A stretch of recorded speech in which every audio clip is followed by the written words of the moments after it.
el mundo. Bueno, en principio, bienvenido al todo el taller. Hoy es una jornada distinta dentro de los contenidos teórico-prácticos que venimos desarrollando. Nos interesaba y nos va a interesar también en las próximas semanas convocar a especialistas de la disciplina que puedan tener enfoques que nos puedan ser útiles a nosotros en los distintos desarrollos de las actividades prácticas.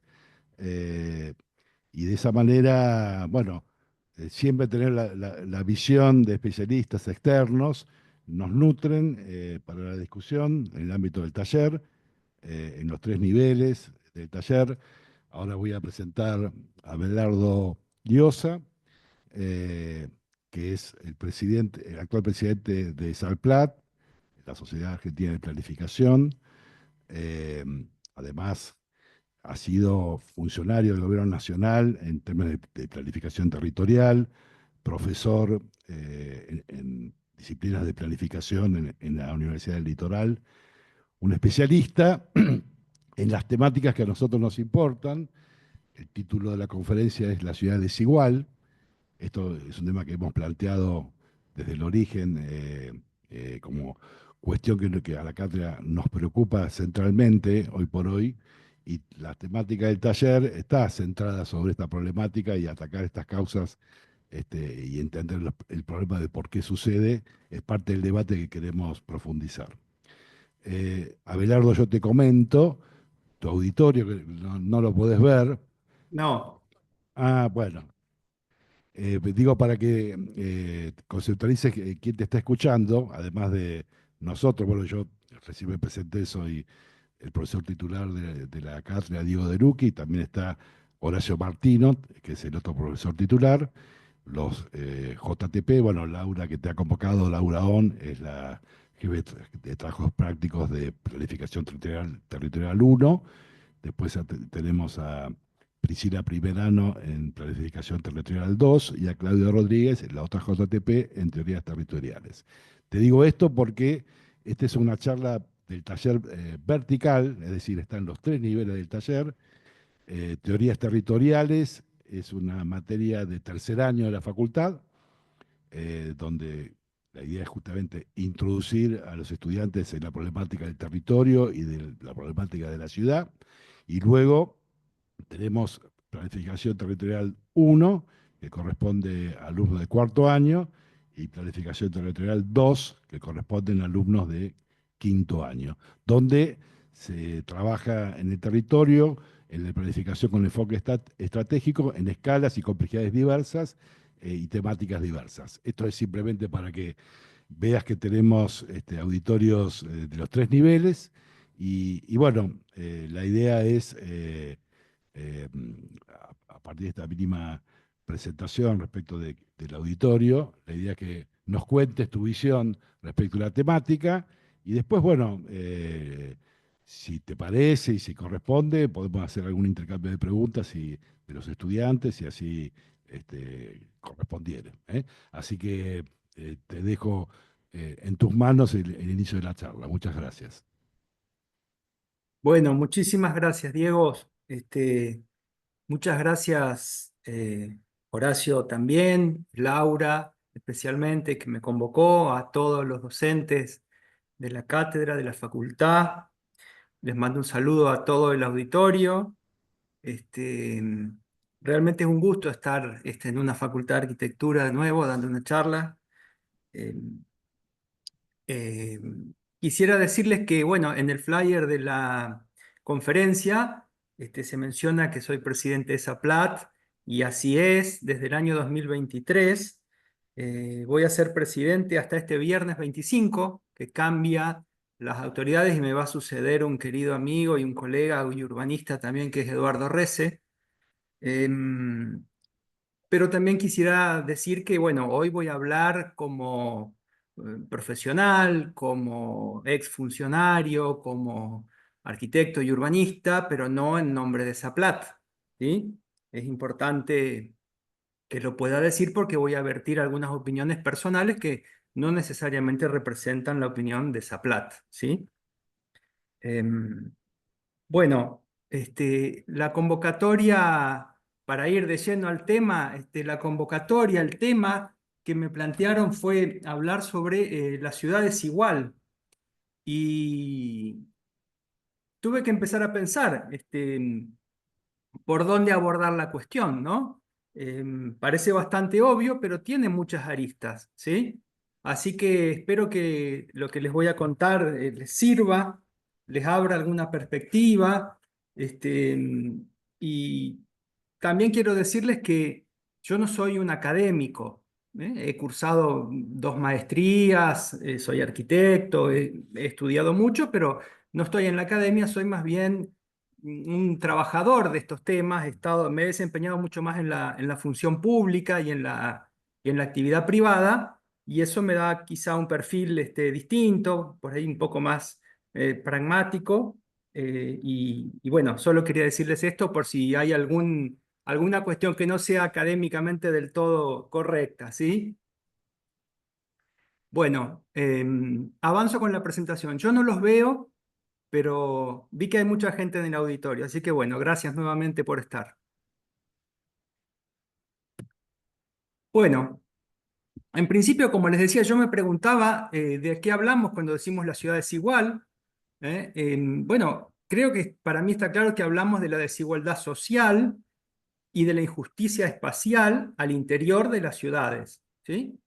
Sí, la desigualdad social se manifiesta en las diferencias entre distintos grupos sociales que habitan una misma ciudad en relación a los ingresos, fundamentalmente, pero también al acceso a la vivienda, al empleo, a la integración social en esa ciudad.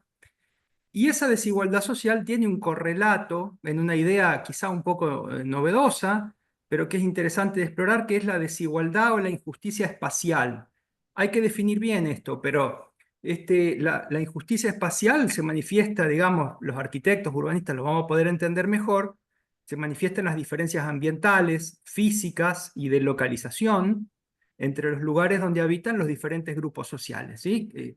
¿Qué diferencias? Bueno, las distancias al centro, la disponibilidad de infraestructuras, de transporte público, la calidad ambiental, ¿sí? Y la vulnerabilidad o la exposición a riesgos climáticos, ¿sí? Riesgos hídricos.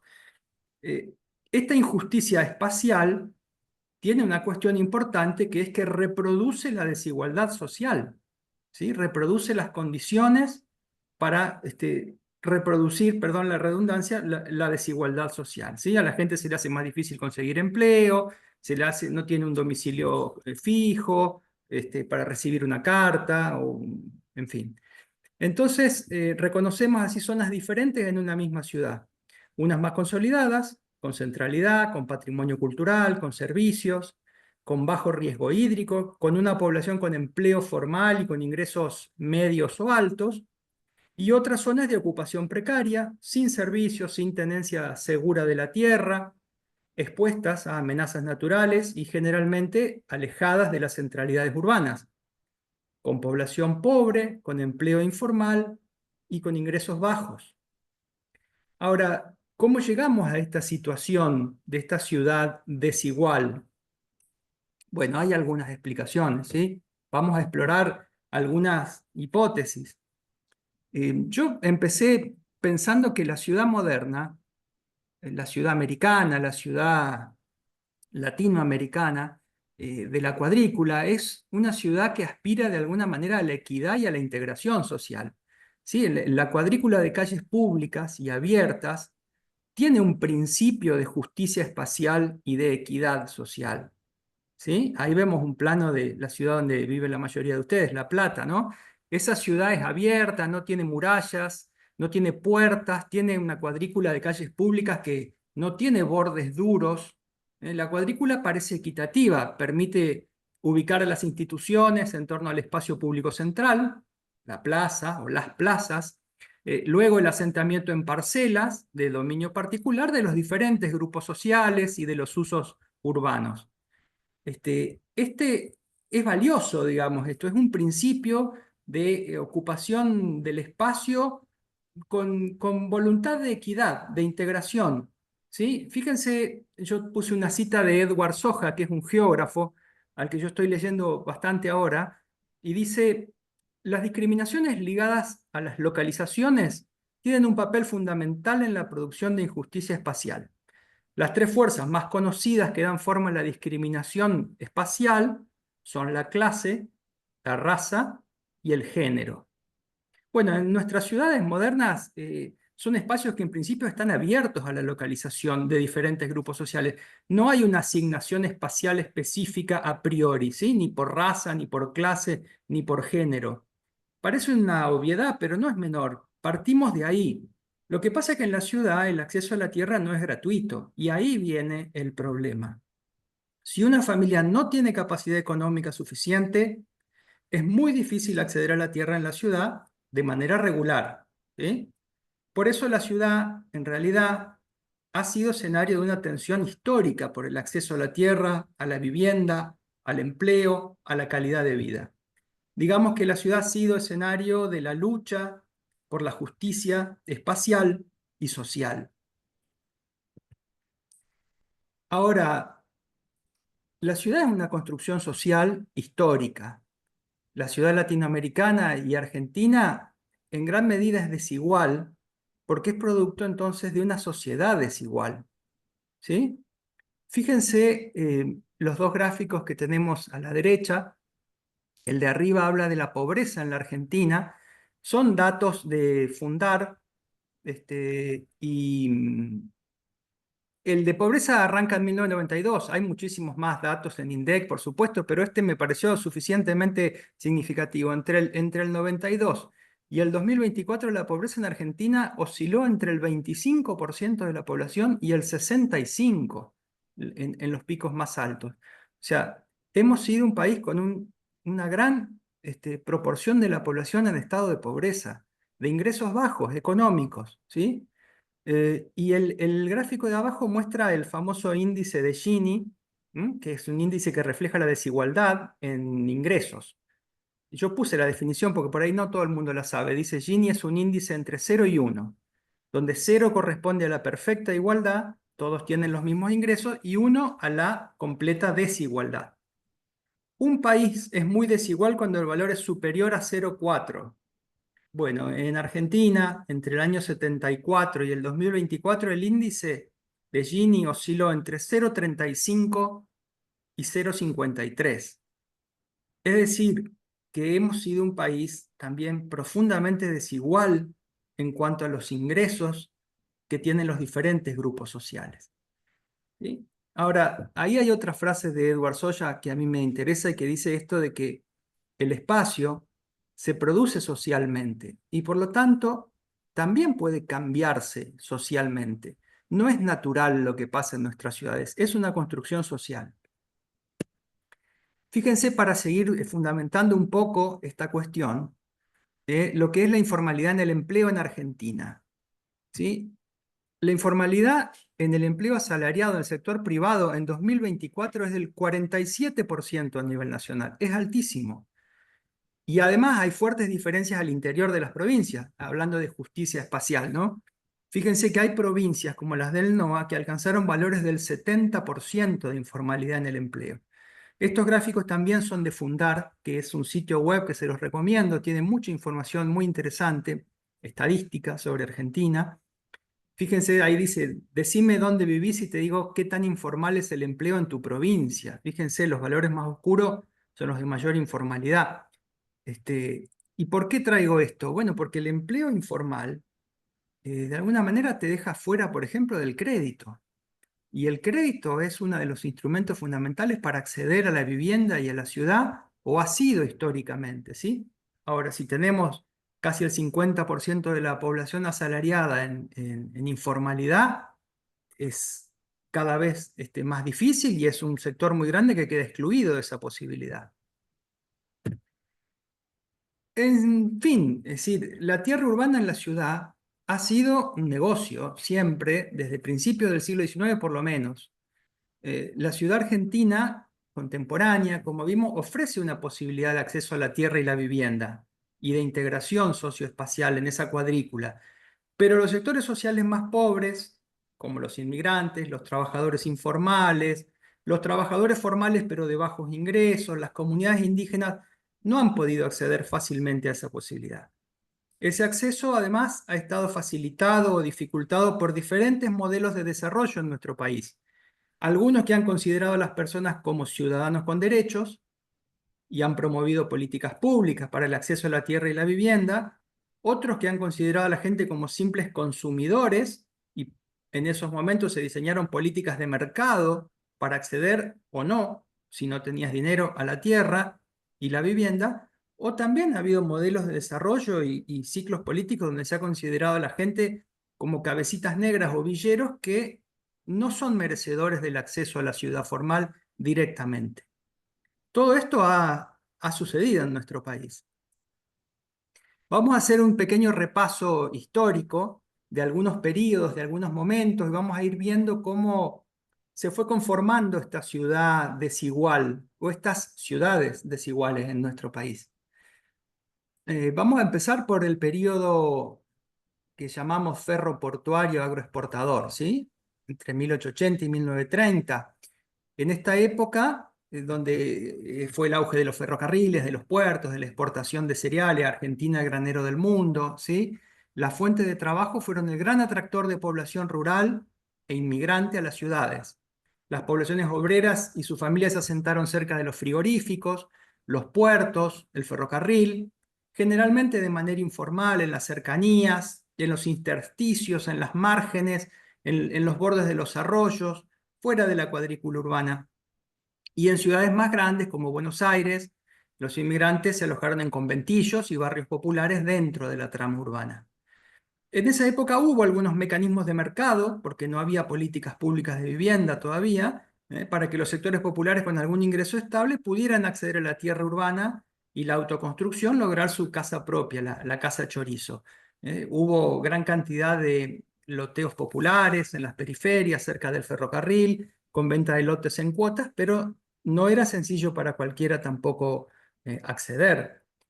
Empezaron incipientemente algunas intervenciones estatales, como la primera Ley Nacional de Vivienda, en 1905, la creación de la Comisión Nacional de Casas Baratas, en 1915, en 1921 se interviene el mercado de alquileres, hubo grandes huelgas de inquilinos de los conventillos, en esta época reclamando por el alto valor que tenían que pagar, pero estas acciones fueron bastante pequeñas frente al problema y no alcanzaron a modificar la situación del hábitat popular. Luego podemos pensar en un periodo de la primera industrialización en Argentina, entre 1930 y 1955. Durante este primer proceso de industrialización, la población rural que había quedado desempleada en alguna medida en el modelo agroexportador, luego de las crisis económicas mundiales, y la población sin trabajo de las economías regionales se acercó a las nuevas fuentes de trabajo, las industrias, que empezaban a aparecer en la ciudad argentina.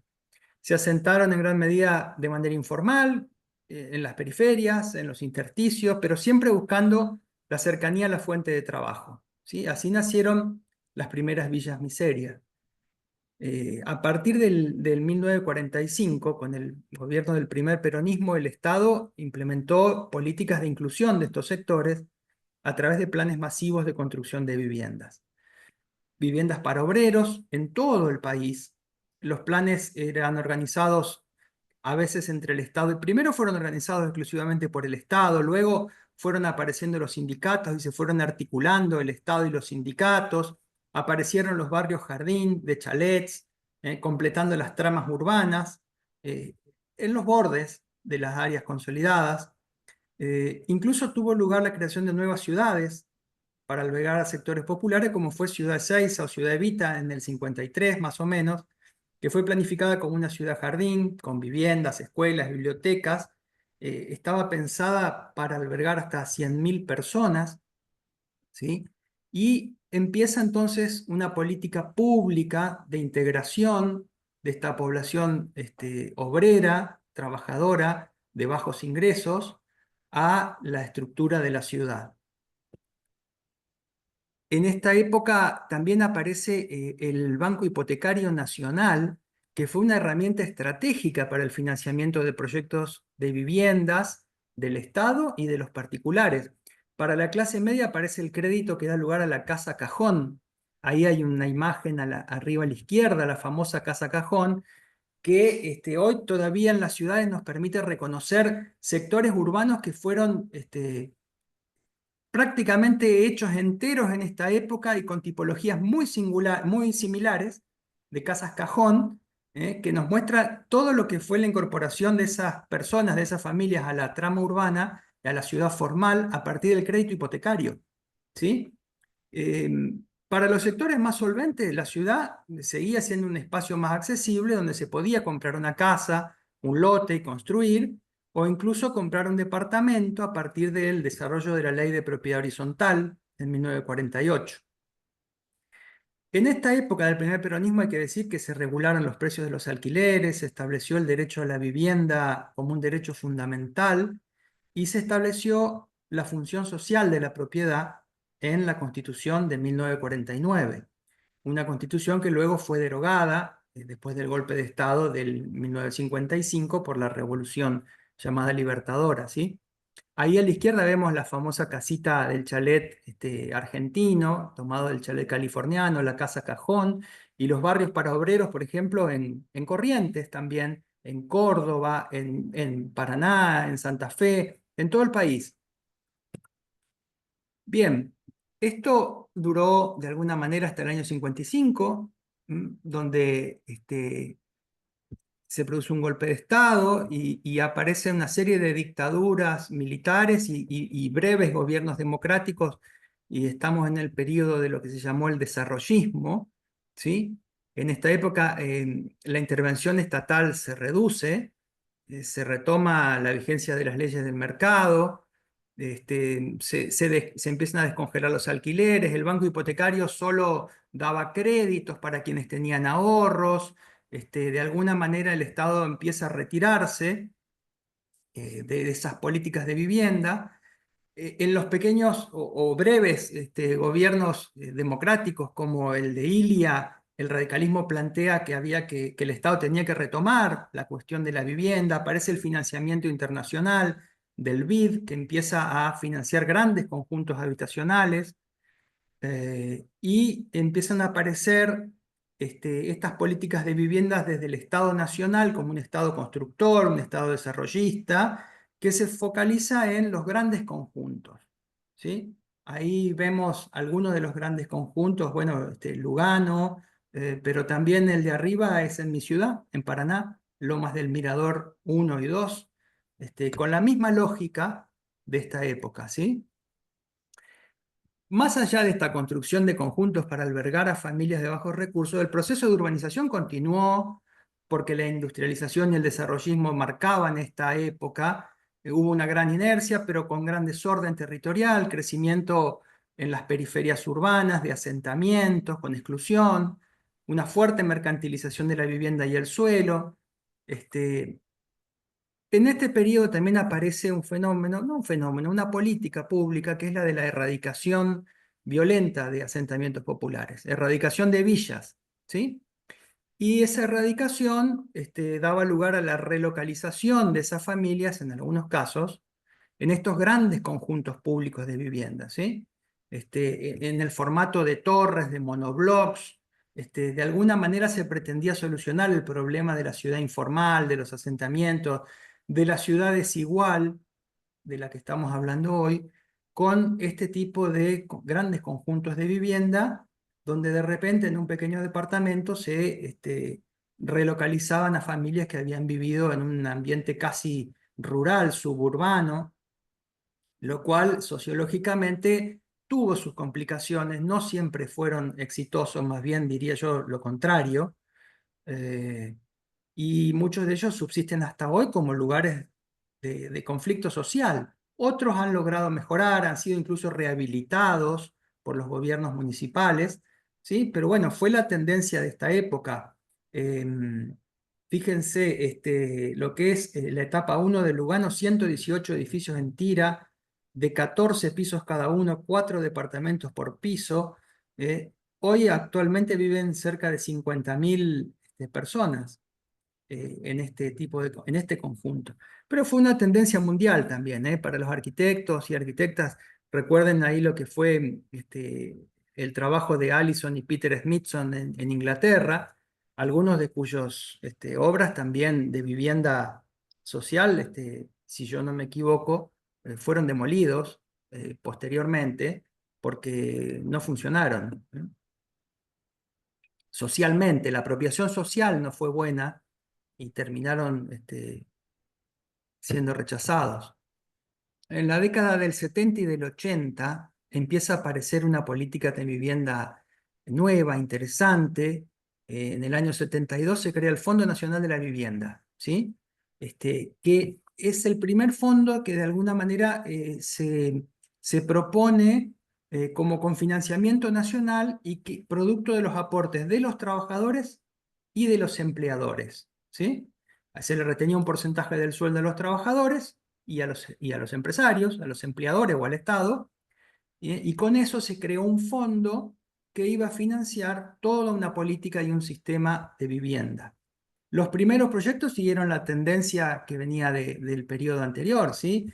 Fíjense el barrio Centenario en Santa Fe, esas macro manzanas consolidadas con el edificio en todo el perímetro de la manzana, parece más un establecimiento penitenciario que un barrio de viviendas, pero era lo que se pensaba en ese momento que era bueno o que funcionaría. Y arriba, bueno, una foto, por ejemplo, del barrio Ejército de los Andes, conocido como Fuerte Apache, también de esta época. En el año 95, cuando en el gobierno de Menem, y se reforma la Constitución y se provincializa el FONAVI, el Estado Nacional deja de tener preeminencia y se crea el sistema federal de vivienda, ¿sí? Aparecen los institutos provinciales de la vivienda con mayor fuerza, ejecutando esos fondos del FONAVI, y se construyen miles de viviendas, incluso durante la dictadura militar, pero siempre desde el principio de las grandes empresas constructoras privadas. Se dio respuesta a gran cantidad de familias, fundamentalmente de sectores medios, con salario, y no se alcanzó a los sectores más bajos, ¿sí? Nos arrimamos a la década del 90. Más cerca ya, seguramente los que están en el auditorio habrán vivido mucho de esto ya. Voy a ver la hora, a ver cómo estoy. Está bien, ¿Estoy bien? Bueno, gracias. Denme algún retorno desde ahí, cualquier está cosa. bien. Sí. En los años 90 volvemos a un ciclo de neoliberalismo, de una política desreguladora, de debilitamiento del Estado con el gobierno del presidente Menem, de desindustrialización, de importaciones, la población se empobrece, aparece lo que en aquel momento se llamaron los nuevos pobres, después explórenlo, fue toda una corriente dentro de las estadísticas que medían la pobreza, se empezó a identificar a la clase media que caía en la pobreza y parecía una novedad y se les llamó los nuevos pobres, ¿sí? Hoy hablamos también de asalariados pobres, bueno, empezó en aquella época. La política habitacional no fue ajena a las reformas del Estado. El banco hipotecario que había oscilado entre tener un rol fuerte como financiador, subsidiando las tasas y los proyectos del FONAVI o los proyectos de vivienda, se privatizó directamente. Las provincias a los tumbos se hicieron cargo de los fondos del FONAVI, y en general se focalizaron más en dar créditos que en construir viviendas.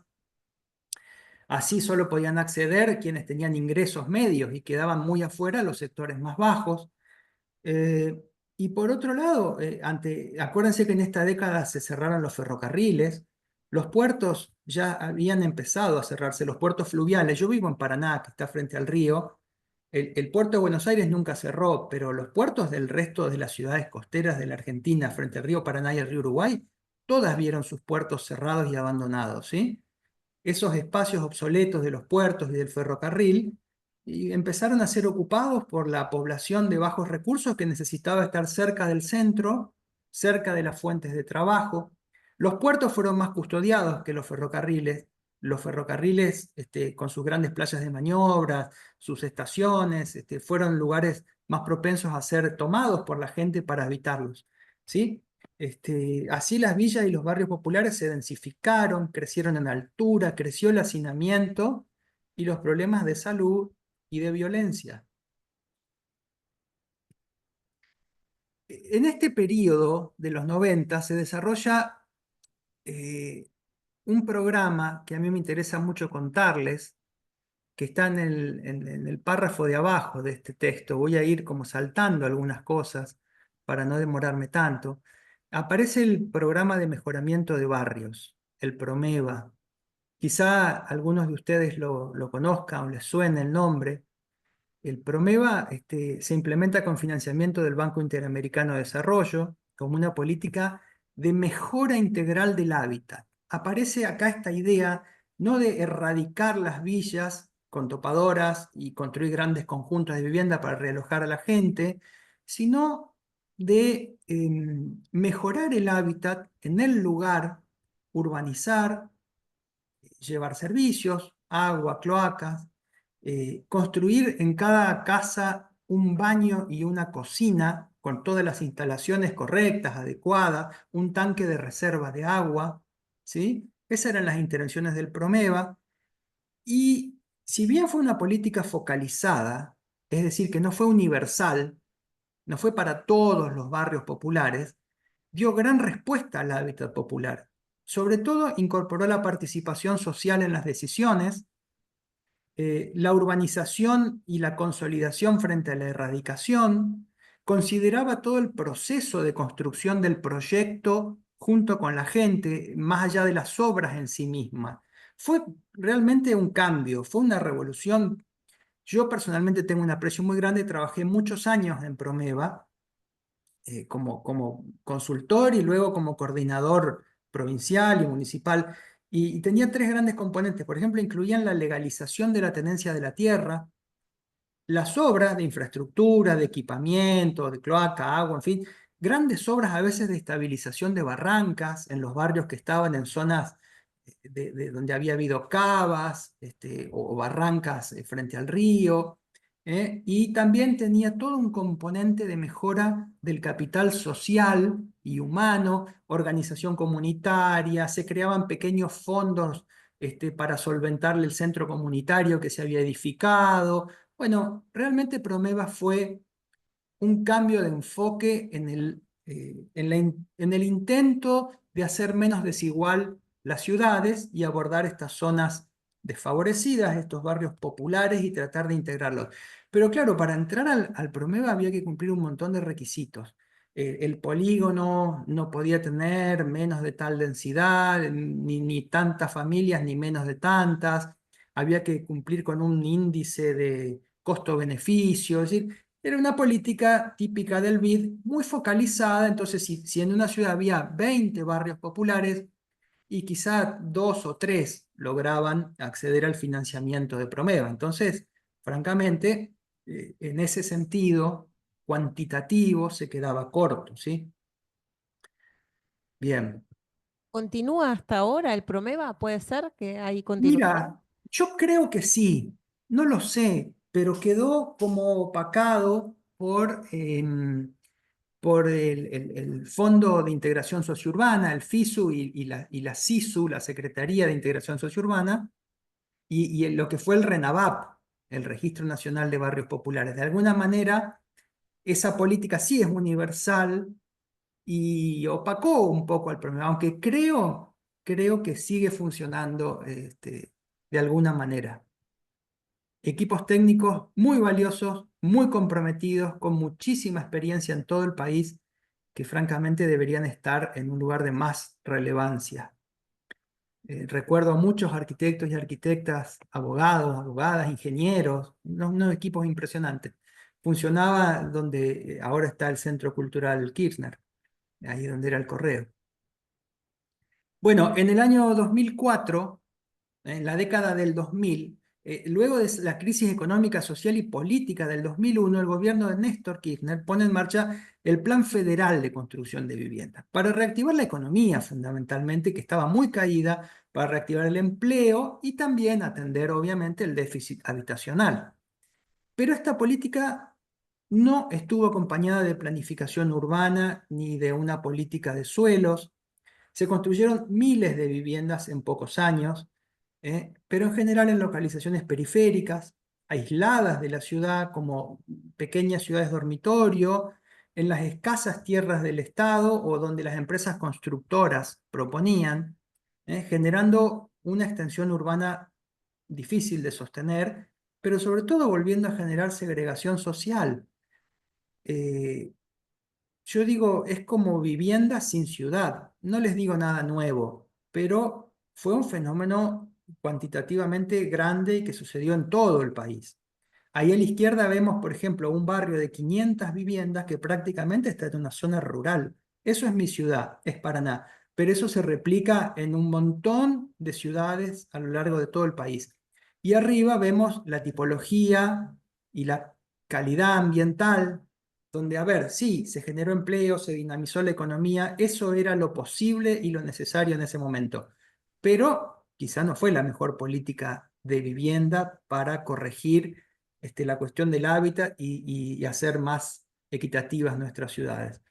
Eh, Esa política se fue corrigiendo hacia lo que fue el Procrear, donde los proyectos estaban mucho más integrados a la ciudad y facilitaban la integración, ¿sí?, sociourbana. Bueno, voy a ir avanzando más rápido, pero en la década del 2000 el Procrear produjo este tipo de conjuntos que ustedes ven acá, ¿sí? Programa de Crédito Argentino del Bicentenario para la Vivienda Única Familiar. Se crea en 2012 en el gobierno de Cristina y tenía el objetivo de construir 400.000 viviendas, ¿sí? Había dos líneas principales: la construcción de la vivienda propia para el que tenía un terreno, seguramente más de uno de ustedes se acordará, y otra para la compra de vivienda ya construida.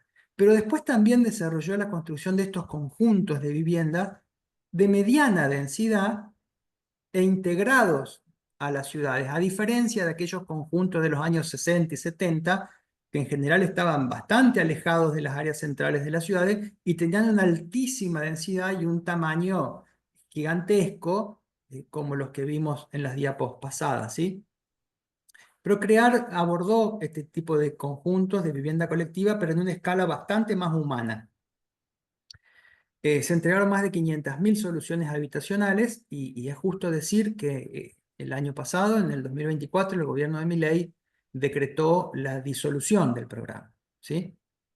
En el año 2020 es interesante rescatar un plan que empezó a funcionar, que fue el Plan Nacional de Suelo Urbano, ¿sí? Porque todo esto que vamos viendo son soluciones que el Estado ha ido diseñando e implementando para integrar socialmente a los sectores más postergados, más pobres, a la ciudad, ofreciendo hábitat y vivienda. Entonces, a veces no solo vivienda, sino también lotes con servicios.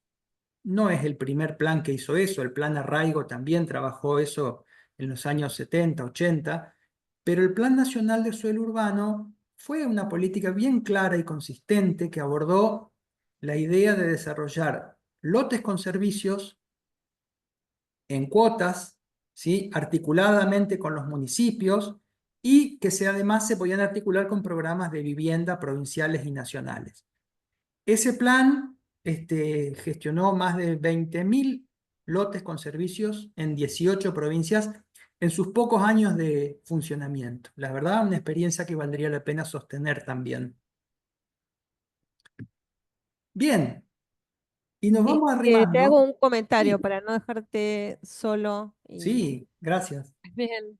La importancia o el aprendizaje que supone pasar del plan federal con casitas unifamiliares aisladas a experiencias de mayor densidad para un mayor aprovechamiento del suelo servido, no con densidades tan inhumanas como las que hizo el desarrollismo o la dictadura, sino con densidades más cuidadas o diseñadas. Los modelos que se hicieron de Procrear, en general yo conozco algunos otros que no son estos, me parece que son unas experiencias más parecidas al conjunto de los Andes que a los conjuntos de Lugano, ¿no? Y que creo que les dan una solución también a la ciudad, a la proximidad de la ciudad. Así fue, por lo menos en el interior del país. Acuérdense que yo les hablo desde Paraná. Conozco Buenos Aires, pero conozco mucho más el interior. Aquí la verdad que fueron así como vos decís, Laura, densidades medias, conjuntos no tan monstruosos, de escala humana, integrados a la ciudad. La gente está contenta, los ha vivido bien.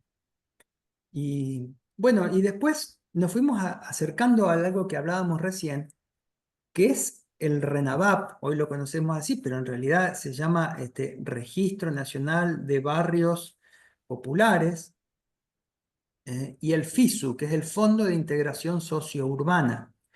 Estos, estos nuevos instrumentos de integración sociourbana surgen como iniciativa de un conjunto de organizaciones sociales, fíjense, no necesariamente del Estado, UTEP, Cáritas, Techo Argentina, que trabajaron durante muchos años, viendo que, por ejemplo, lo de Promeva no era universal, y que quedaban afuera muchísimos barrios, entonces empiezan a pensar en la necesidad de relevar todos los barrios, y entonces tienen como objetivo reconocer primero, que fue todo un trabajo, reconocer todos los barrios precarios y populares del país y formalizarlos y promover políticas de integración y facilitar el acceso a los servicios.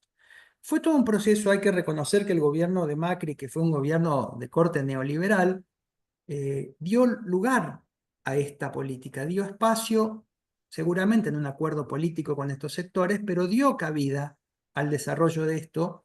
En 2017 se creó por decreto el Registro Nacional de Barrios Populares en proceso de integración urbana, así es el nombre. En el 2018 se crea la Ley 27453, régimen de regularización para la integración, que da lugar al Fondo de Integración, o sea, al dinero, a juntar el dinero para financiar los proyectos, ¿sí? También es justo decir que en el año pasado, en el 2024, este fondo, este FISU, fue desfinanciado por el gobierno de Milei, dejándole un magro recurso que no permitió continuar con las obras. Muchas de las obras han quedado paralizadas, sin mucho esfuerzo y mucha expectativa frustrada, lamentablemente. El RENAVAP, a la derecha vemos, llegó a registrar 6.467 barrios populares en Argentina, habitados por más de 1.200.000 familias, ¿sí? Fíjense el mapa de la derecha, ahí vemos la distribución espacial, con esos círculos que representan tamaños, cantidades de barrios por provincia. Bueno, no hace falta que nos detengamos, ya ustedes se dan cuenta. La provincia de Buenos Aires con el área metropolitana concentra, pero también fíjense lo que es Santa Fe, lo que es Mendoza, Córdoba, Tucumán, Misiones, ¿sí? Provincias realmente muy, muy necesitadas. El RENAVAP y el FISU. A ver, miren qué interesante este gráfico de la izquierda, la década de creación de los barrios populares. O sea, ellos iban registrando y una de las cosas que registraban era en qué momento empieza a aparecer ese barrio. Fíjense cómo a partir de la década del 70, 80, se dispara terriblemente la creación de los barrios populares, ¿sí? En la década del 2000 y 2010 esto se vuelve más crítico, ¿sí? Muy, muy interesante ese gráfico y da lugar a otro gráfico que les voy a mostrar después. Y fíjense algunos de los principales problemas de estos barrios, de estos sectores desfavorecidos, de estos sectores de la ciudad desigual donde habita la injusticia espacial, caracterizados, perdón, por la injusticia espacial y donde habitan los sectores más pobres y más humildes. Energía eléctrica, conexión irregular a la red, más del 50%. Conexión formal a la red con medidor domiciliario con factura, apenas un 33%. Agua corriente con conexión irregular a la red de agua, 56%. Bomba de agua con pozo, casi un 16%. Desagüe a pozo negro o hoyo, 60 y pico por ciento, no alcanzo a ver el número exacto, casi 66%. ¿Sí? A cámara séptica y pozo ciego, 26%. Red cloacal, no llega a un 3%. Estas son las características de los barrios populares que releva el RENAVAP. Y fíjense el alcance territorial de la desigualdad social y espacial en las ciudades argentinas. Ese mapa está tomado de la página del RENAVAP, ¿sí? Importante. Cada manchita azul representa un barrio, ¿sí? Hasta acá, entonces teníamos la posibilidad de ver la ciudad desigual, o por lo menos yo he intentado mostrar la ciudad desigual a través de las soluciones que propuso el Estado, los conjuntos de vivienda, el procrear, los lotes con servicios.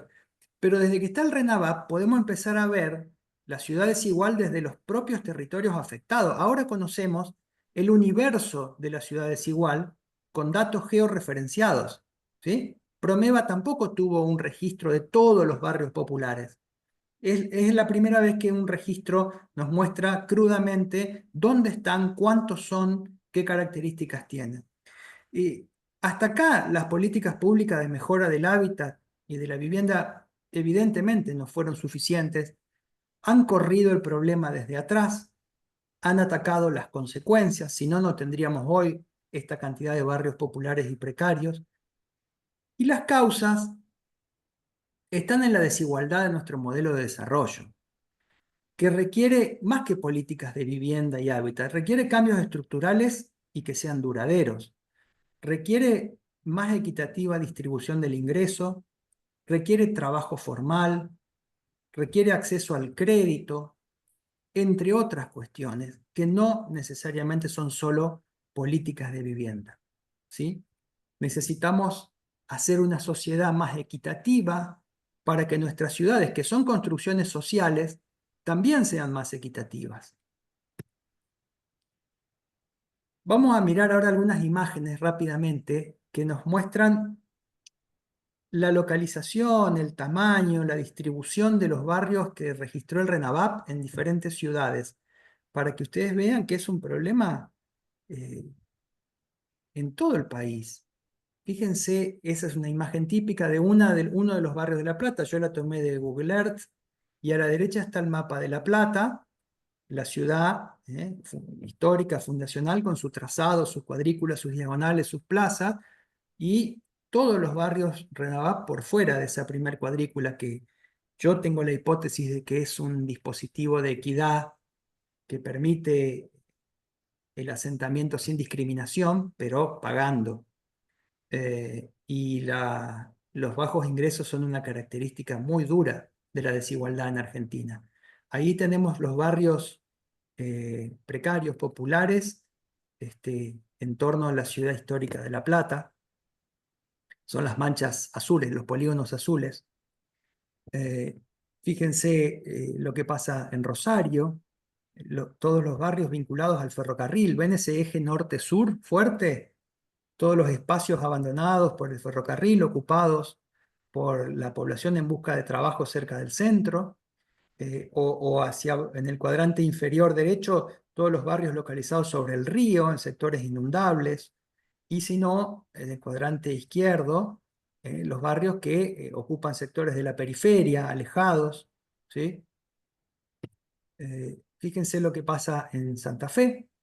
También, ¿se acuerdan que Santa Fe se inundó 2 veces por lluvia, que hubo muertos? También en La Plata, por supuesto, pero Santa Fe también. Si yo no me equivoco, fue 2003 y 2007. En 2003. Claro, se inundaron todo el sector oeste de Santa Fe. Todos esos barrios que ven ahí en esas manchas azules sobre el sector oeste de la ciudad son los que se inundaron.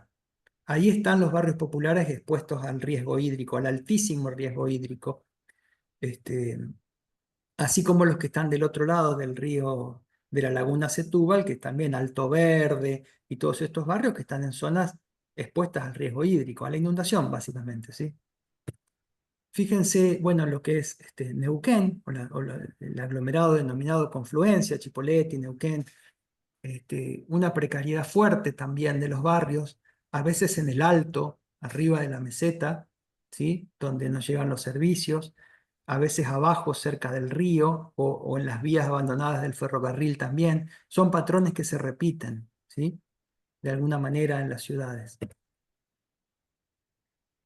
Esto me interesaba que lo viéramos juntos para tener noción de la ciudad desigual a partir de la mirada del RENAVAP, que nos pone de una manera muy contrastante, muy patente y con muchos datos y estadísticas cuál es la ciudad desigual en Argentina. Ahora, aparece luego, y vamos a hablar ahora de esto, unas nuevas configuraciones territoriales que yo les llamo urbanas, que realmente consolidan y hacen grosera, más grosera aún, la segregación social y espacial. ¿Sí? Porque un nuevo problema aparece en la década del 90 también, con este gobierno de corte neoliberal, desregulación de un montón de cuestiones, retiro del Estado, y aparece en el horizonte del desarrollo urbano y en la posibilidad de integración social un nuevo problema, a mi juicio, que son los barrios cerrados. ¿Sí? La ciudad tradicional se fue volviendo un ámbito creciente de especulación económica, de reserva de capital en inmuebles, es decir, las viviendas eran más reserva de capital que bienes de uso, ¿sí?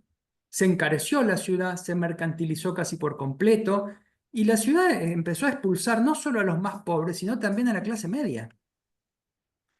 Además, la deficiente gestión de las ciudades, porque el Estado estaba débil, porque no se recaudaban impuestos, porque el Estado fue combatido, debilitado, se deterioró la calidad ambiental de las ciudades y aparecen nuevos fenómenos como el comercio ilegal de drogas, que aumentaron la marginalidad y la inseguridad.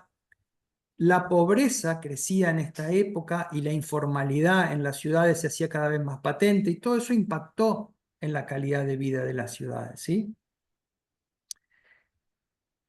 Esto tiene genera una nueva configuración territorial que ahora vamos a ver en las próximas diapositivas, pero en el gráfico de abajo yo quería mostrar, este gráfico lo hice yo en base a lo que estuve estudiando estos días. Fíjense cómo crecieron los barrios populares a lo largo del tiempo. Se disparan los barrios populares a partir del año 70, como vimos en el gráfico, ¿se acuerdan de Renabap? Hace unas diapos atrás. Y entre el 2000 y el 2024, muchísimo más.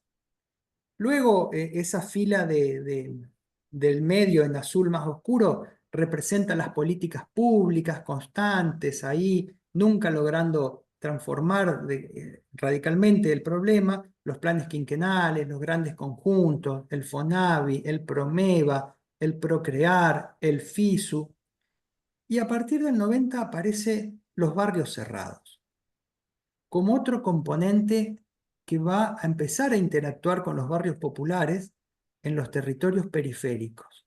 ¿Sí? Ahora vamos a ver esto. Estas nuevas configuraciones territoriales urbanas, digo yo, no sé si académicamente es correcto, pero significa sin, significa carente de. Bueno, son configuraciones, a mi juicio, urbanas, profundizan la segregación social y espacial.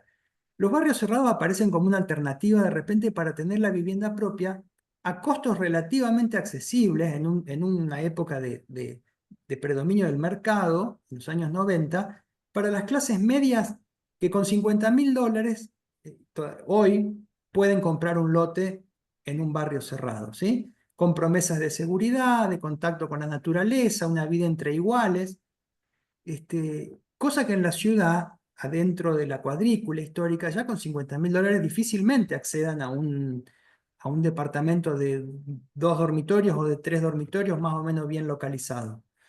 Entonces, aparecen los barrios cerrados como una propuesta.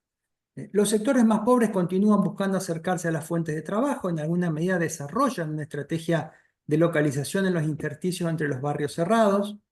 Las personas de los barrios populares se vinculan con los barrios cerrados a través del empleo en el servicio doméstico, en la jardinería, en la seguridad, en los servicios para la vivienda, entre un montón de otras tareas. Y así se han ido conformando unos nuevos paisajes por fuera de la ciudad tradicional, en base a urbanizaciones cerradas y barrios populares. Las primeras son enclaves cercados, fragmentados, aislados, endogámicos, desentendidos del resto del sistema territorial que los contiene, quieran o no, y conforman un mosaico de piezas que no se tocan, no se integran, que fragmentan social y ambientalmente el espacio, que interrumpen el flujo del agua, el flujo del transporte público, interrumpen las redes troncales de infraestructuras e interrumpen la circulación de las personas. Por otro lado, los barrios populares, como ha venido sucediendo, arrinconados, sin servicios, sin transporte público, con viviendas precarias, con riesgo hídrico, con espacios públicos reducidos a veces a una canchita de fútbol. Ahí vemos abajo la imagen de Santo Tomé, en Santa Fe, grandes barrios cerrados, al borde de la autopista, un patrón que se repite también en la mayoría de las ciudades, y algunos barrios de vivienda cuadriculados con una callecita de tierra al medio, que es ese que ven a la derecha. Y las dos fotos de la derecha nos muestran las realidades, este, con los pies sobre la tierra casi, de lo que es un barrio popular y un barrio cerrado en este mosaico urbano, ¿sí? Bueno, es necesario decir que el desarrollo de los barrios cerrados es un gran negocio inmobiliario, generalmente, a veces fracasan. Estos barrios se localizan sobre tierras suburbanas, de bajo precio inicial, que se van valorizando de manera geométrica. Esta conquista urbana de las tierras genera una cadena de valorización del suelo que beneficia a los propietarios y los desarrolladores, que entonces cada vez van más lejos con las nuevas urbanizaciones. Y es necesario decir y reconocer que el Estado, provincial, municipal, muchas veces acompaña este desarrollo de barrios privados creyendo que acompaña el progreso, y lo acompaña con inversión pública, que es dinero de todos. Y acompaña esta dinámica con obras como autopistas, o con redes de agua o de cloacas, o con regulaciones de usos del suelo que permiten de repente barrios cerrados donde nunca estuvieron permitidos, o donde hay usos rurales que se ven desplazados, pero también acompaña con excepciones o sencillamente con autorizaciones irregulares producto de la corrupción, porque se trata de un negocio inmobiliario, no de una política de vivienda, sino de un negocio inmobiliario. En los negocios circula mucho dinero. A veces esos negocios dan lugar a la corrupción. Los barrios populares con su trazado orgánico ya no se contrastan en estas nuevas configuraciones con la cuadrícula urbana, sino con los barrios cerrados, con las tierras rurales. Forman un nuevo tejido en la periferia, el famoso sprawl, ¿sí? O el desparramo urbano que habla la literatura norteamericana. Yo digo el sprawl urbano, ¿sí? Es la extensión sobre el territorio rural del uso residencial en dos modalidades, barrio popular y barrio cerrado, más usos comerciales, shopping y centros comerciales sobre las autovías. En la ciudad de la cuadrícula, que era nuestra esperanza de equidad y de integración, quedaron las instituciones, el gobierno, los espacios públicos, los grandes equipamientos de salud y educación. Y este nuevo tejido es la A-ciudad, es un mosaico de fragmentos desintegrados, y es la expresión más contrastada, y perdonen la palabra, pero obscena, de la ciudad desigual. La ciudad de la injusticia espacial. Vamos a ver cómo se manifiesta esto en el territorio. Miren, esta cartografía la trabajé desde una página web que se llama Poblaciones, que está hecha entre el CONICET y la UCA, y con datos también de INDEC. Quizá algunos la conozcan. Fíjense, espero que se alcance a ver. Sí, se Ahí ve bastante están. bien. ¿Se ve bien? Se Sí, ve que corresponde a lo que es el AMBA, el área metropolitana de Buenos Aires, y llega hasta el Gran La Plata. Bueno, ahí tenemos 217 kilómetros cuadrados de barrios RENAVAP y 425 kilómetros cuadrados de barrios cerrados. Datos, ¿sí?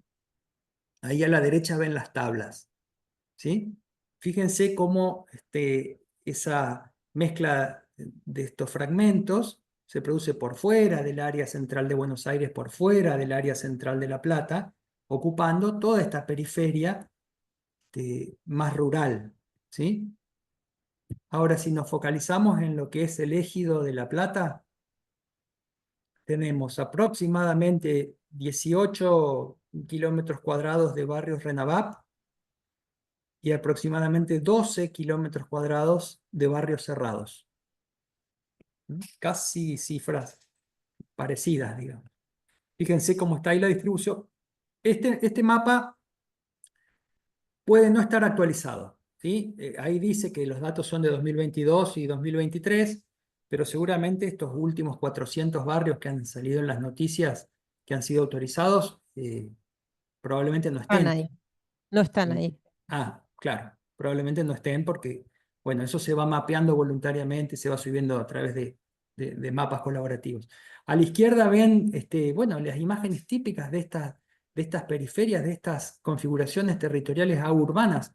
Arriba la calle típica de un barrio popular, con charcos, con cunetas, sin desagües pluviales. Abajo la segunda imagen, el borde de un barrio cerrado, con un alambrado, una garita de vigilancia, este, una calle solitaria, sin frentistas, sin comercio, ¿sí? Abajo, dos casitas en una esquina típicas de un barrio popular en esta zona. Y la última imagen de más abajo, un barrio diseñado, con infraestructura, con un espejo de agua, con casas cómodas, con pileta, con espacios verdes, propias de uno de los barrios cerrados, ¿sí? Estos barrios estas urbanizaciones ilegales que están ahora frenadas en La Plata, que hablábamos la vez pasada, se estima que son 20 kilómetros cuadrados, que se Ah, añadirían a estos 11, 11, 12, o sea que serían 32. Eh, cerca de más de 30. vamos, Duplicarían la superficie de los barrios Renavap. sí, si bien no son todos cerrados, Ujú. pero bueno, es un valor, digamos, que les dejo porque me acuerdo ahora viendo estos valores. Es mucho. Es 20 kilómetros, dijiste. Más de 20, casi Más un de barrio que 20. tiene Hasta, 25 hasta kilómetros. aquí había registrados 12 y se suman 20. Es un crecimiento exponencial. Claro, no son todos cerrados, declarados cerrados, son urbanizaciones. Lo que pasa es que al estar lejos tienden a cerrarse por una cuestión de seguridad al final, con lo Ujú. cual si se expande la ciudad van a terminar siendo cerrados. Bueno, no Claro. ahora porque están frenados, ¿no? Pero es... Bueno, yo tengo al final de la presentación una propuesta para ah, hacerle. bueno. Para un taller, quizás vertical. Bien, vemos acá algunas imágenes aéreas de lo que son estas nuevas configuraciones territoriales.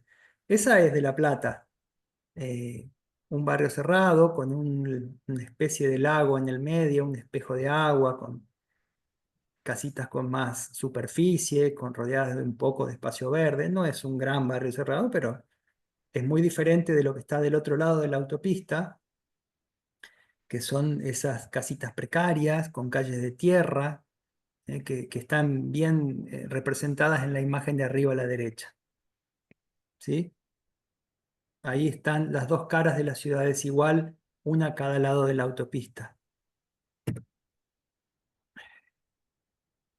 Bueno, eh, estas nuevas configuraciones que realmente polarizan y profundizan la segregación social es muy concreta. Es una segregación socioespacial asumida como modelo de desarrollo territorial y social. Y esto es lo preocupante. Es la naturalización de la desigualdad, pero también del aislamiento y de la homogeneidad de los sectores que se aíslan en los barrios cerrados. Yo me animo a pensar que de alguna manera es un momento de fracaso del urbanismo y de la política. No digo que sea el fracaso final, es un momento donde el urbanismo y la política han dado lugar a esto que claramente no es deseable. ¿Sí? Esta desigualdad tan profunda no es un modelo sostenible, ni desde el enfoque neoliberal de capital humano, considerando a las personas como parte de la maquinaria para reproducir el capital, ni mucho menos desde la ética del humanismo, de la justicia social, de no dejar a nadie atrás, como dice el Papa Francisco. Entonces, tenemos que pensar en alcanzar configuraciones socioespaciales más equitativas. Tenemos que sentir que en alguna medida hemos tocado fondo con la idea de naturalizar esta injusticia espacial y esta desigualdad, que no es igual en todo el país, ¿eh? a ver, esto es un fenómeno mucho más extendido en lo que es Buenos Aires, El AMBA, La Plata, Rosario, Mendoza, Tucumán, no en todo el país, pero es una tendencia que las ciudades del interior van reproduciendo. Entonces, tenemos que empezar a pensar en alcanzar configuraciones más equitativas, más inclusivas, diversas, sostenibles, y no es algo que pueda lograrse con la sola lógica del mercado inmobiliario, está claro. La planificación, la gestión, la inversión y el control inteligente y honesto del Estado, yo entiendo que es indispensable. Hay que recuperar la ciudad como un dispositivo de integración social, de equidad, de diversidad, de desarrollo de la cultura. En la diversidad está la fuerza y la trascendencia de la ciudad. Lo otro no son ciudades, ¿sí? Hay un párrafo acá que yo quise traer de Edward Soya, que les recomiendo que lo busquen y lo lean. Tiene varios libros y también circulan papers en internet. No sé si leerlo porque es muy largo, pero habla de la idea de la justicia espacial y cómo distingue él ahí la idea de justicia espacial de la idea de igualdad o de libertad. En la diapositiva van a estar, así que creo que después van a poder leerlo. Puse una foto del autor porque me parecía valioso verle la cara y que sepamos más o menos cómo es, ¿sí? Entonces, creo que tenemos que empezar a pensar en recuperar la ciudad como dispositivo de equidad. Aquí me vino, en estos días que estuve preparando la clase, me vino muy a la mente lo que decía Jane Jacobs en su libro Muerte y Vida de las Grandes Ciudades, que es del año 61, ¿sí?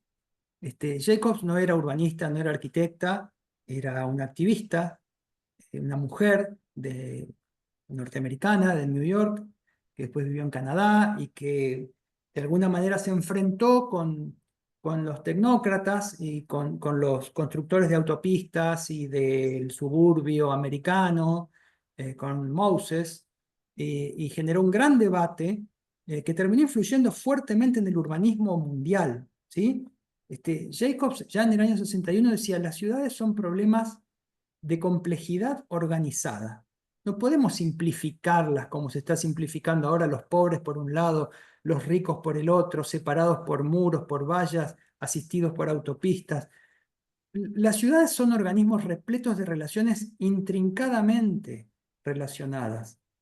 Necesitan una densa e intrincada diversidad de usos que se apoyan mutua y constantemente, tanto económica como socialmente.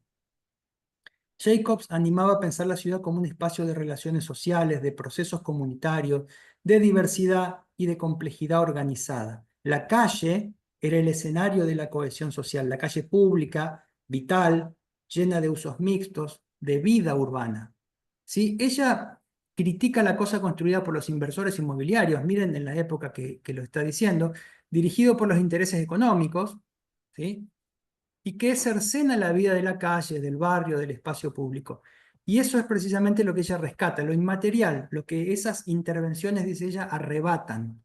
La experiencia del lugar, de la vida, del encuentro. ¿Sí? Jacob rechaza la monofuncionalidad, la segregación de usos, las largas distancias, las grandes autopistas, la dependencia del automóvil, los conjuntos aislados, la extensión urbana indiscriminada sobre el suelo agrícola y la naturaleza. Toda esa crítica es muy actual y muy válida para el estado de situación de nuestras ciudades. Por eso la quise traer a esta presentación. Les voy a leer brevemente este párrafo que tomé del libro. Ahí ven la tapa del libro. Es interesante conseguirlo y leerlo, aunque sea no de cabo a rabo, ir leyendo algunos capítulos. Dice, de esta forma todos los días las excavadoras se tragan varios kilómetros de nuestro campo, que luego se cubre con asfalto y se salpica con suburbanitas. Miren la palabra que usa, por lo menos que pone el traductor, que han matado a aquello que vinieron a buscar.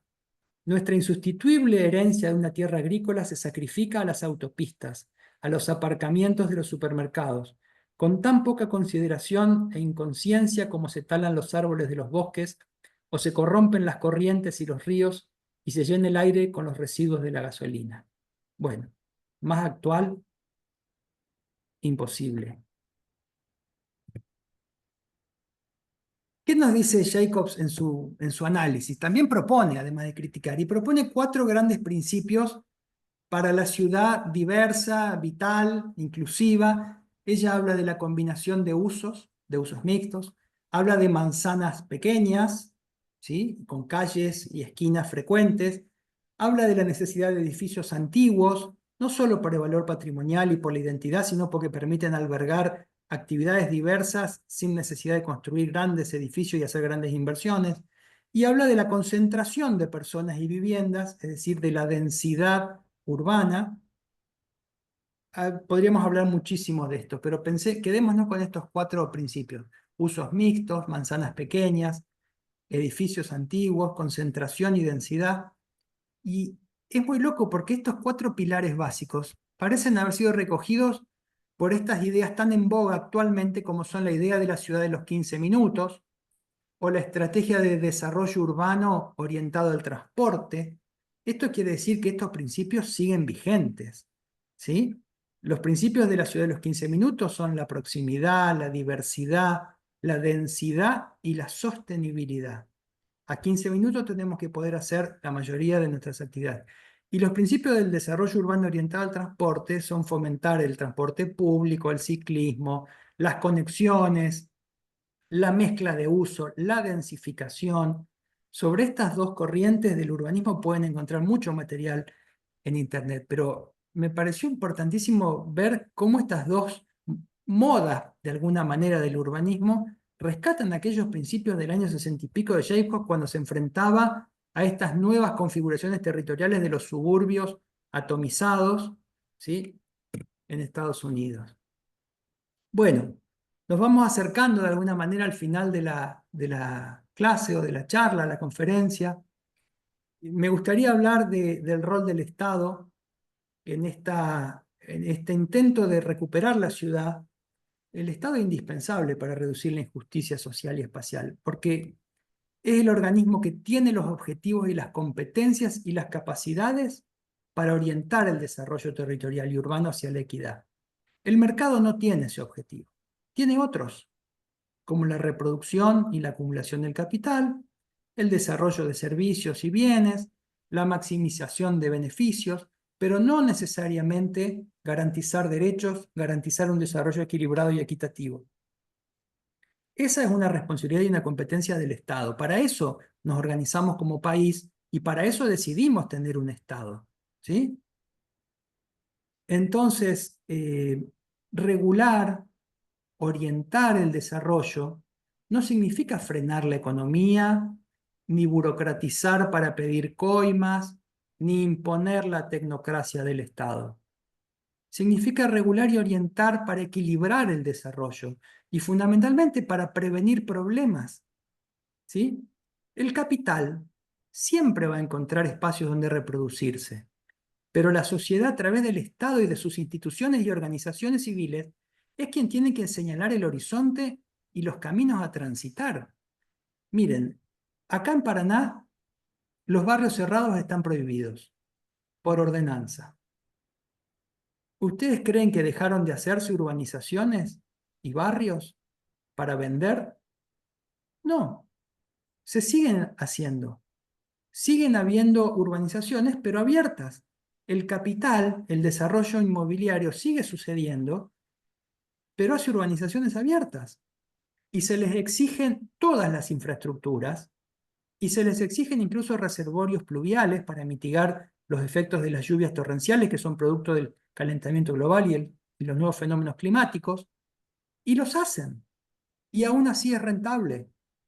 Entonces, esto de que los barrios cerrados son inevitables, son parte del repertorio que debemos asumir sí o sí, no es así. Hay muchas ciudades en el país donde los barrios cerrados están sencillamente prohibidos. Trenquelauquen, Rosario, Paraná, investiguen y van a ver cuántas otras más también los tienen como un uso no permitido dentro del ejido. ¿Sí? Próximamente La Plata también.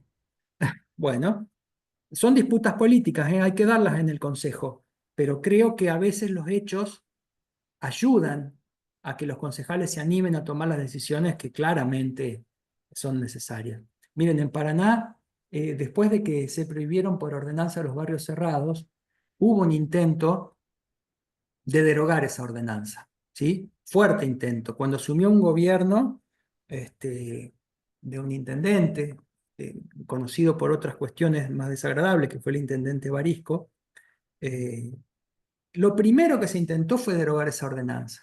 El Consejo tuvo los votos y consiguió derogarla. Y Barisco, que era una persona cuestionada por otros motivos, tuvo la valentía de vetar esa derogación, porque en el fondo era una persona del pueblo, era un hombre popular, y entendió que los barrios cerrados en Paraná solo conducían a la mayor segregación social, y se enfrentó con todo su cuerpo de concejales que habían votado para derogar esa ordenanza. Son peleas políticas, pero los valores a veces guían las acciones de los hombres y de las mujeres. Bien, está el rol del Estado, pero también está el rol de los profesionales, ¿sí? Hoy estamos aquí junto a un montón de alumnos y alumnas que van a ser profesionales, y el rol de los profesionales no es menor en la construcción de la justicia espacial en la ciudad. Los profesionales tienen que ser sujetos reflexivos, éticos, con capacidad de decir que no cuando corresponda decir que no, ¿sí? Los arquitectos, los geógrafos, los abogados, los ingenieros pueden investigar, generar análisis, crítica, reflexión sobre el desarrollo urbano, pueden proponer normas, planes, programas, diseñar proyectos, pero también pueden decidir no prestarse a proyectos que éticamente no contribuyen a una ciudad sostenible. Si están en la función pública, tienen una responsabilidad aún más alta en cuanto a tomar decisiones con conciencia de lo trascendentes que son las determinaciones urbanísticas, con ética profesional, con humanismo, con seriedad, con apego a las normas, y entendiendo que las decisiones que toman condicionan el futuro y la vida de la población, que pueden construir una sociedad más desigual o más equitativa, ¿sí? Ahora, y como para ir cerrando, no podemos asumir toda la carga del problema de la ciudad desigual sobre el urbanismo. El urbanismo no puede resolver los problemas estructurales de la sociedad, pero puede contribuir. Algunas cosas que podemos hacer desde el urbanismo para recuperar las ciudades como espacio de equidad y desarrollo humano. Bueno, una propuesta, quizá alguien la recoja y sirva para algún taller o para algún trabajo práctico o alguna tesis. Acciones preventivas. Yo creo que hay que desalentar los barrios cerrados. Hay muchos instrumentos, hay tasas diferenciales. Ustedes saben que todos los años los arquitectos y urbanistas a veces no sabemos mucho de esto, pero la ordenanza tributaria se vota, si no me equivoco, todos los años, y se establecen tasas para los servicios, pero también para el uso público, para el uso del espacio público, los bares que sacan mesitas a la calle, tasas para un montón de cuestiones, y dentro de esas puede haber tasas diferenciales para los barrios cerrados, ¿sí? Puede haber requisitos más exigentes en materia de infraestructura y de obras de mitigación de impactos ambientales, como esto que yo les decía de mitigar el impacto hídrico, ¿sí? Tienen que ser urbanizaciones de impacto hídrico cero, ¿sí? No puede haber más escorrentía aguas abajo después de que se construye el barrio de la que había antes, ¿eh? Tiene que haber exigencia de vinculación al transporte público. También se pueden desalentar con la zonificación, estableciendo tamaños máximos, estableciendo retiros entre barrios, no puede haber uno a menos de tantos kilómetros de otro, o sencillamente a través de la prohibición. No estamos obligados a aceptar los barrios cerrados como un uso en nuestras ciudades. Por supuesto, una acción preventiva en el otro sentido es promover y priorizar las urbanizaciones abiertas, con tasas diferenciales en un sentido positivo, con consorcios urbanísticos público-privados, con financiamiento público, con la zonificación, obviamente, con otros mecanismos de habilitación del suelo urbano, por ejemplo, la licitación de permisos anuales, como hacen en España, o con las empresas públicas de urbanización, bueno, en fin, fideicomisos públicos de construcción de vivienda, con la organización de las comunidades, con créditos hipotecarios, con ayuda a la autoconstrucción cooperativa, entre otros tantos mecanismos para promover las urbanizaciones abiertas, ¿sí? Luego podemos emprender algunas acciones transformadoras, intentar cambiar las condiciones de fondo, las estructurales, concientizar sobre la importancia del urbanismo y el ordenamiento territorial, investigar, publicar y comunicar papers, trabajos que den cuenta de todo esto que hoy hemos visto, valorar el rol del Estado, no despreciarlo, no creer que porque el Estado haya pasado por momentos difíciles es un instrumento corrupto per se o que debamos dejar atrás. Yo creo que es nuestro gran instrumento, hay que usarlo bien. Trabajar desde la ética de la sostenibilidad urbana y social en lo personal y promover el trabajo formal y los ingresos dignos en la medida en la que podamos, ¿sí? Como profesionales, ¿sí? Y finalmente, pienso que podemos intentar algunas acciones regenerativas.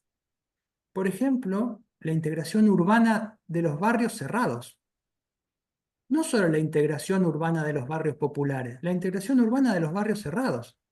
Apertura de las calles al uso público, restauración de los cursos de agua y los humedales que fueron pasados por encima, promover una integración socio-urbana de los barrios populares y de los barrios cerrados, en este territorio anómico ahí, aurbano de las periferias, ¿sí? Estos nuevos paisajes tenemos que volver, en estos nuevos paisajes tenemos que volver a mezclar los ingredientes de la ciudad, volver a ser una ciudad con estos fragmentos. Tenemos los usos fragmentados y dispersos en el territorio, necesitamos una nueva cuadrícula contenedora, que no será una cuadrícula, tendrá otra forma, pero una nueva estructura que los una, que los combine, que los integre a estos usos de barrios cerrados, barrios populares y suelo agrícola, en algo que sea más que la suma de las partes, en una ciudad, que es lo que nos dice Jacob, en una cuestión diversa, integrada, dinámica, vital, con nuevas centralidades, con espacios comunes, con transporte, preservando el suelo periurbano productivo. En síntesis, necesitamos romper la inercia de este modelo de desarrollo insostenible, tener un plan de integración sociourbana de estos barrios populares y de los barrios cerrados, que son las dos caras de la ciudad desigual. Como decía Jane Jacobs en su libro, necesitamos salvar el conjunto. El conjunto es todo este territorio al que necesitamos articular, integrar y hacer más virtuoso para que la ciudad no sea cada vez más desigual.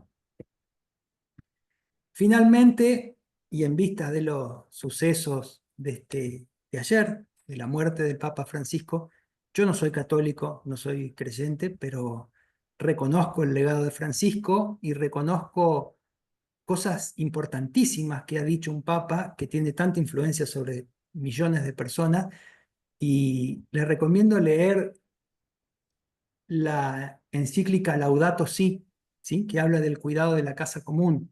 Fíjense lo que dice. Voy a cerrar con esto, no les voy a robar más tiempo, pero lo voy a compartir. Dice: la falta de viviendas es grave en muchas partes del mundo, tanto en zonas rurales como en grandes ciudades, porque los presupuestos estatales solo pueden cubrir una pequeña parte de la demanda. La posesión de una vivienda tiene mucho que ver con la dignidad de las personas y el desarrollo de las familias. Es una cuestión central de la ecología humana, que en un lugar ya se han desarrollado conglomerados caóticos de casas precarias, se trata sobre todo de urbanizar esos barrios, no de erradicar y expulsar. Al mismo tiempo, la creatividad debería llevar a integrar los barrios precarios en una ciudad acogedora. Y dice: qué hermosas son las ciudades que superan la desconfianza enfermiza e integran las diferentes, y que hacen de esa integración un nuevo factor de desarrollo. Miren lo que está diciendo un papa. Qué lindas son las ciudades que, aún en su diseño arquitectónico, están llenas de espacios que conectan, relacionan, favorecen el reconocimiento del otro. Papa Francisco en la encíclica Laudato Si en el año 2015. Bueno, hasta acá llego. Creo que me extendí mucho más allá de lo pautado. Les agradezco la atención. No veo si todavía queda alguien en el auditorio, espero que sí. Ahí, Abelardo, si bien no escuchás el aplauso, de acá el auditorio, los 200 y pico estudiantes presentes te están aplaudiendo. ¿Eh? Una lástima que no puedes escuchar justamente el aplauso de todo el auditorio. Así que, por supuesto, muy, Bueno, muchas gracias. muy agradecido en nombre de la cátedra, entiendo de todos los estudiantes, porque tu charla ha sido muy disparadora de muchas cuestiones conceptuales que nos interesa debatir en el taller. Seguramente eso implicará ahora reflexiones, reelaboraciones de tu charla, independientemente que seguramente, y si se permite, te podemos hacer alguna preguntita, si tenés un poquito más de tiempo, Sí, claro, sí. porque la verdad que partiste muchos temas desde todo punto de vista, de muchos enfoques, desde inclusive el abordaje histórico de la problemática del urbanismo en la Argentina, la problemática actual de nuestras ciudades desiguales, efectivamente, y, y me parece muy interesante tus otras últimas filminas propositivas, ¿no? Porque en definitiva se trata de eso, de poder debatir sobre el problema, entender el problema, pero básicamente, y vos sos una persona de la gestión de tu perfil, y nosotros creemos lo mismo, creemos que no se puede disociar la planificación de la gestión, es un par inescindible y en ese sentido es central pensar en los instrumentos de transformación, que esto lo planteaste sobre el final. Yo simplemente te hago una consulta, una reflexión consulta, y después por ahí abrimos algunas preguntas más y vos dispones de un poquito más de tiempo. Desde mi lado, coincido mucho con lo que tu enfoque. Muy interesante cuando planteas el rol de los profesionales, porque en definitiva, de este auditorio que te está escuchando, surgirán muchos de los profesionales que les va a tocar intervenir en el corto plazo en la gestión territorial, desde el Estado, desde distintos organismos de planificación. Y bueno, nos interesa que esos profesionales surjan con el compromiso ético y conocimiento técnico para poder abordar tan nivel altísimo de complejidad que nos toca interactuar, ¿verdad? Yo, en términos de reflexión, yo creo que vos te rescataste y era una pregunta clara y lo definiste con mucha precisión el tema del rol del Estado, que nosotros también claramente lo manifestamos en esos términos. Eh, pero probablemente haya ahí una disociación entre la política y el Estado, ¿no? Porque en definitiva, eh, sin decisión política, por más que el Estado o las capas técnicas o técnicas políticas que puedan interactuar y que puedan proponer este tipo de instrumentos de transformación, luego ven dificultoso su accionar cuando la política interfiere y frena al punto de lo que hoy por hoy estamos viviendo en el actual gobierno, donde las políticas públicas vinculadas a estos temas están prácticamente este, frenadas. Y en ese sentido la consulta es, ¿cómo se hace? Sé que es difícil la respuesta, para justamente orientar a modelos de transformación o ciudades, obviamente que tiendan a modelos compactos y sustentables, y cómo se interactúa en la discusión en la arena política, que en definitiva es la única, bueno, mi visión, quiero escuchar la tuya, es la única manera de poder torcer voluntades en pos de justamente aspirar a ciudades más igualitarias y sostenibles. ¿Cómo ves este diálogo en la cuestión técnico-política y cómo desde el ámbito, si querés, más académico, que es el nuestro, o de los profesionales, podemos incidir en el cambio, obviamente será a través del voto, pero en el mientras tanto, cómo se construye un relato que permita que estas políticas y propuestas que están, no digo claras, pero están presentes y con consenso se puedan aplicar concretamente en el territorio. Bueno, sí, claramente no es fácil la respuesta, pero a ver, pienso que tenemos que entender que no todas las respuestas van a venir desde el urbanismo ni de la arquitectura, y que a veces hay climas de época, ¿no?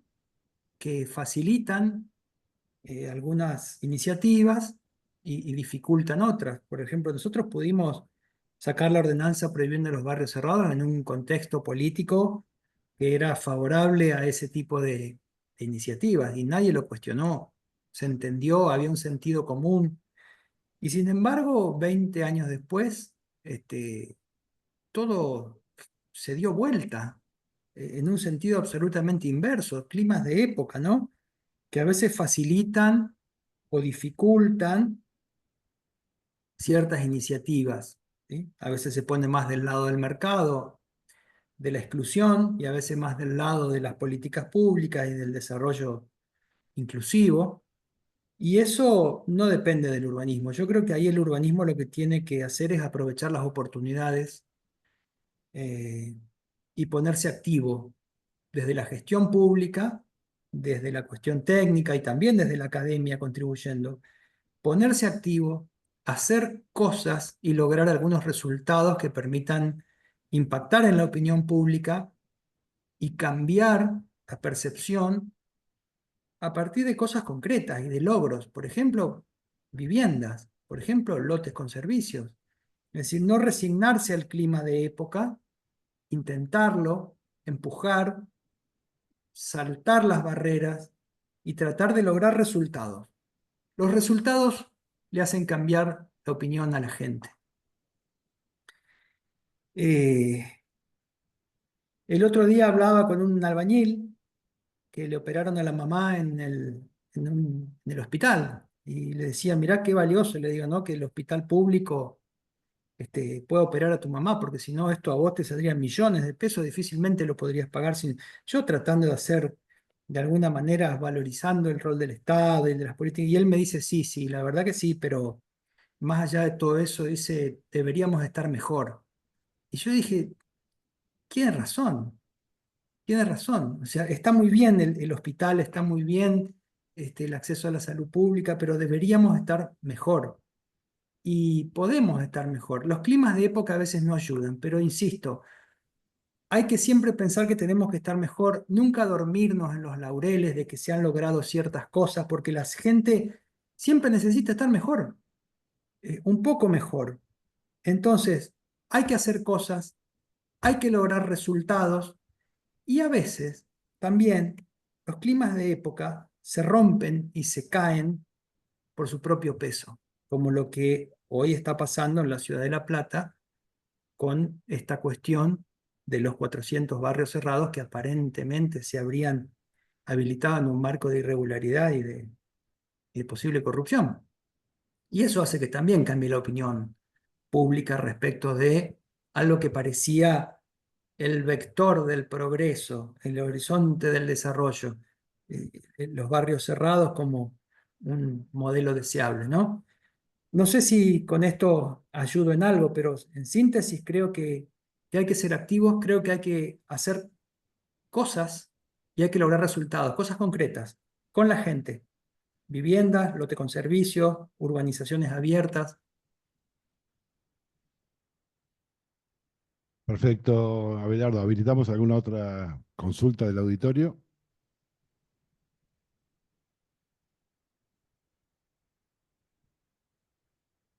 Hay micrófono portátil por las dudas, ¿eh?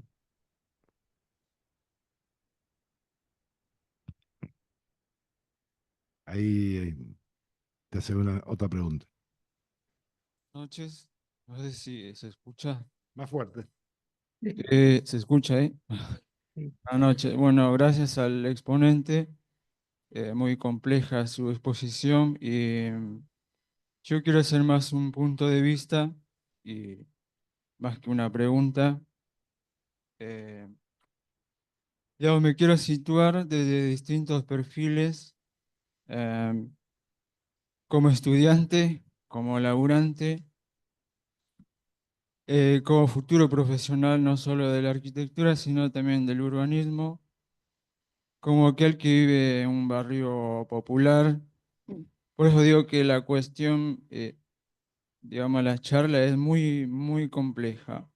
Em, digamos, ¿qué nos toca a cada uno de nosotros los actores para, digamos, minimizar esta cuestión tan importante que tiene muchos cruces, digamos. O sea, yo como persona, digamos que trabajé en los barrios cerrados y que vivo en un barrio popular. Y aparte no solo eso, sino que estoy estudiando para ser futuro urbanista. Imagínense la carga que tengo yo y no sé si muchos de ustedes. Y después cuando seamos profesionales, digamos, ¿cuál es el rol que nos toca? Eh, ¿Para dónde agarramos, digamos? ¿Cómo, cómo uno trata como de, digamos, de agarrar esta cuestión tan compleja y decir para dónde voy y qué lugar me toca, ¿no? En ese sentido. Eh, y bueno, después está la cuestión que es, como bien lo dijo, es un negocio inmobiliario. ¿Cómo, digamos, cómo vos luchas contra un gigante? Digamos, que tú eres tan, no, digo, yo me siento tan pequeño para luchar contra eso. Digamos, como yo, si yo necesito laburar y el laburo está ahora, actualmente está en los barrios cerrados. Justo hoy vengo de pintar, estuve pintando porque, digamos, yo hago un cruce entre lo que es la teoría y la práctica. Estuve pintando en el barrio cerrado. Ahora, digamos, ¿cómo nos paramos, ¿no? Contra esta complejidad. Era mi punto de vista. Gracias. ¿Algún comentario, Abelardo?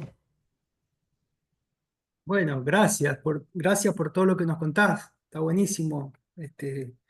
Nada, me vienen a la cabeza algunas cosas, digamos. Hoy podés trabajar en un barrio cerrado, pero también podrías haber trabajado en una casa de un barrio abierto. Hay barrios cerrados porque es un modelo que se va reproduciendo para que algunos ganen mucho dinero y hagan grandes negocios, pero no es la única forma de urbanizar para las clases medias, incluso medias altas. Eh, Podría haber trabajo en barrios abiertos. El barrio cerrado no es en sí mismo una fuente de trabajo, sino una tipología de urbanización. Si nosotros la desalentamos, va a haber urbanizaciones abiertas y también va a haber casas para pintar y para hacer jardines y para impermeabilizar techos y para poner cerámicos. Este, Así que creo que tenemos que sacarnos un poco esa idea de que el barrio cerrado es inevitable y es una gran fuente de cosas buenas para nosotros, digamos. Este, por otro lado, cuando seas profesional, vas a poder, sin perder de vista tu propio desarrollo personal, porque no hay que perderlo de vista. Hay que lograr cosas en lo personal y en lo familiar.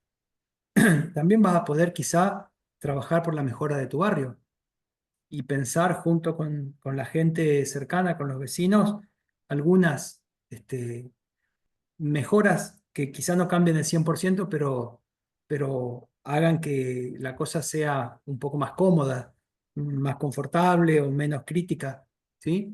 Y eso lo vas a poder hacer como profesional. Ya te digo, sin descuidar lo personal tampoco, sin descuidar tu desarrollo económico, profesional, ¿no? Pero haciendo siempre un aporte a lo comunitario y a cambiar las condiciones de fondo, como veíamos hoy, ¿sí? Yo lo hice muchos años, desde que empecé, trabajé así, de esa manera. Este, y bueno, hoy ya estoy más grande, estoy un poco más cansado, pero eh, creo que necesitamos tener ese doble compromiso, de lo social y de lo personal y familiar, y que es posible. ¿Alguna otra pregunta del auditorio? ¿Yo puedo preguntar algo? Hacer un énfasis en algo que vos comentabas del caso de Paraná, que a los barrios se les exigía, a esas organizaciones que ya no son cerradas, pero son abiertas y que son desarrolladores que tienen una ganancia, una renta urbana importante, se les exigía la construcción de una serie de infraestructuras que iban como completando la ciudad en ese sector.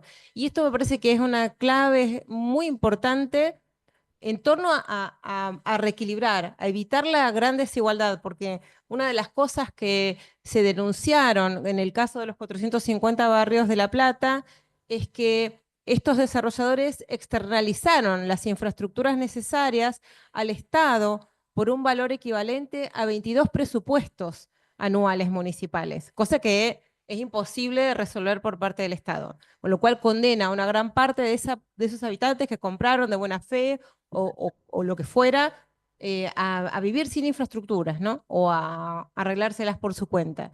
Entonces, me parece que esta es la clave, cuando la inversión es muy agresiva, cuando no hay nada que retenga el Estado, también se empuja el valor del suelo, se genera mayor desigualdad. O sea, la desigualdad es proporcional al nivel de agresividad de la inversión o a la poca retención que hace el Estado para reequilibrar económicamente, digo, ¿no? La cuestión del dinero, concretamente.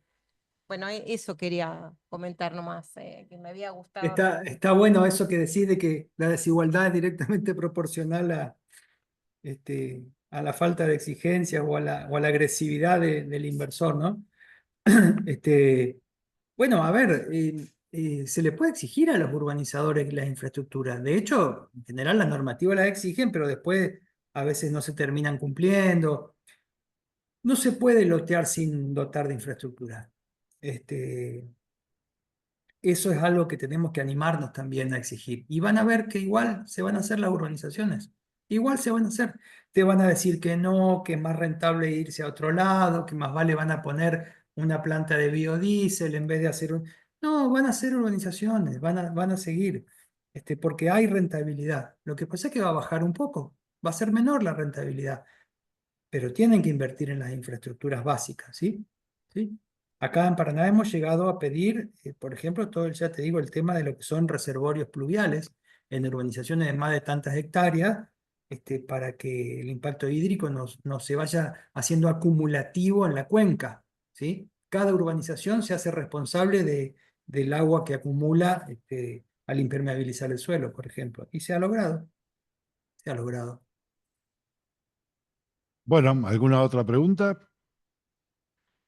Bueno, de ser así, lo liberamos a Abelardo sin antes agradecerle profundamente esta charla que hemos tenido y bueno, para los estudiantes es momento de juntarse con los docentes y bueno, aprovechar la charla y reflexionar y elaborar los conceptos vertidos. Bueno, agradecemos con otro aplauso que no escuchás, pero no Gracias, importa, ¿eh? Abelardo. Gracias por todo. Gracias a ustedes. Muchas gracias, Abelardo. Gracias, Laura. Gracias, Diego. Muchas gracias por todo. Después les paso la presentación.